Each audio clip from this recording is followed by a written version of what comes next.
నిర్వహించుకుంటాం. దాంట్లో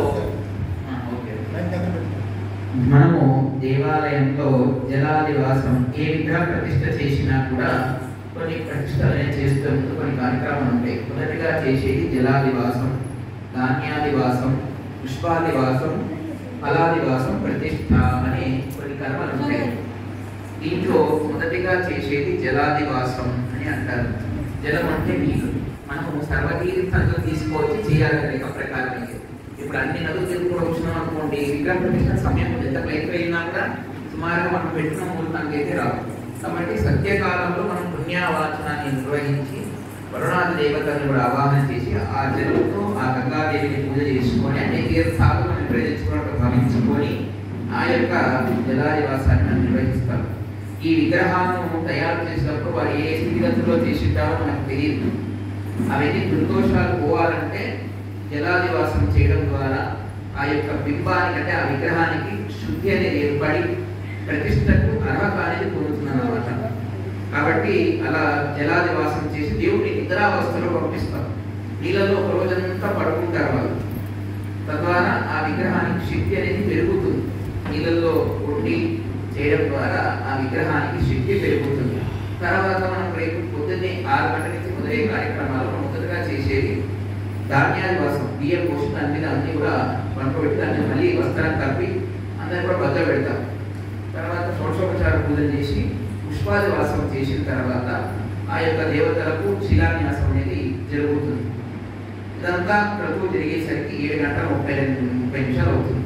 6 గంటలకు మొదలు పెడతాం రేపు పొద్దున్నే. లేట్ అయ్యే ప్రసక్తి లేదు, ఎందుకంటే మన సమయం చాలా తక్కువ ఉన్నది రేపు పొద్దున్న. అందుకే ఈరోజు దాదాపు తర్వాత శిలాన్యాసం చేస్తాం అన్నమాట. ఆ దేవతామూర్తులకు ఆ యొక్క యంత్రం పెట్టేదాని కోసం పూజాది కార్యక్రమం నిర్వహించడం ఉంటుంది. అదంతా అయిపోయిన తర్వాత యంత్ర ప్రతిష్ట, తర్వాత బలిపీఠ ప్రతిష్ట చేసి దానికి ఆ యొక్క మూలమంత్రాల హోమాది కార్యక్రమాలు చేసి మహాపూర్ణాహుతితో కార్యక్రమాన్ని మనం పరిసమాప్తి చేసుకోవడం. ఇలా ఈ కర్తవ్యాలను చూసిన ప్రతిష్ట దేవాలయ ప్రతిష్టలు మనం పాల్గొంటే మనకి ఎన్నో జన్మల పుణ్యం ఉంటే కానీ మనం ప్రతిష్టలు పాల్గొనలేమంటాం. మీకు ఒక యాదృచ్ఛికం చెప్తాను. నాకు అత్యంత మిత్రులు కొంతమంది ఉన్నారు.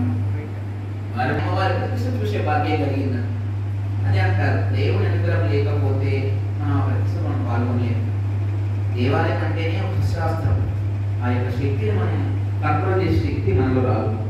దేవాలయం అంటే ఒక శాసనం అంటూ ఉంటుంది. ఎలా ఉండాలి దేవాలయం అంటే ఇది వైష్ణవాలయానికి ఒక విధంగా, శివుడికి ఒక విధంగా ఆ యొక్క దేవాలయ ఆగమాన్ని నిర్ణయించబడి ఉంటాయి. విష్ణుతత్వంలో ఏంది, అష్టదిక్పాలకులు, క్షేత్రపాలకులు వీళ్ళు ఉంటారు. శివుడికి బలిపీఠలు ఉండవు, కానీ ఆయన చుట్టే దేవతలందరూ కూడా నిక్షిప్తమై ఉంటారు.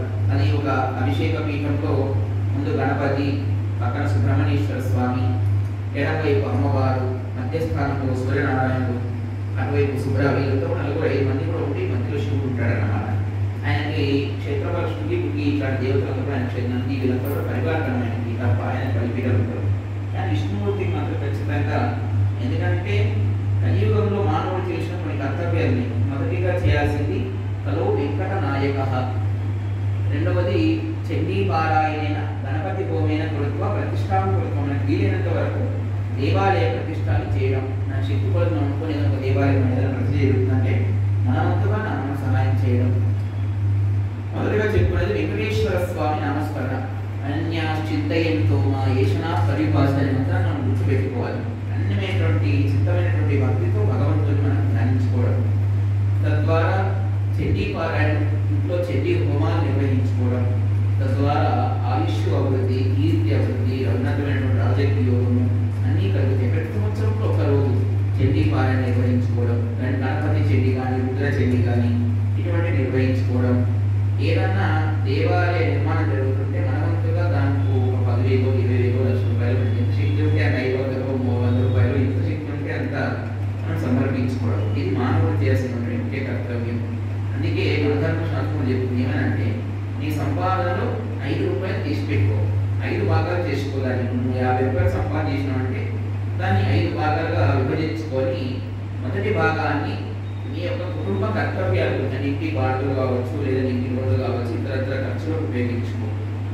ఇంకా మిగిలిన 4 భాగాల్లో మొదటి భాగాన్ని విద్యాదానం చేయమన్నారు. తర్వాత 3వ భాగాన్ని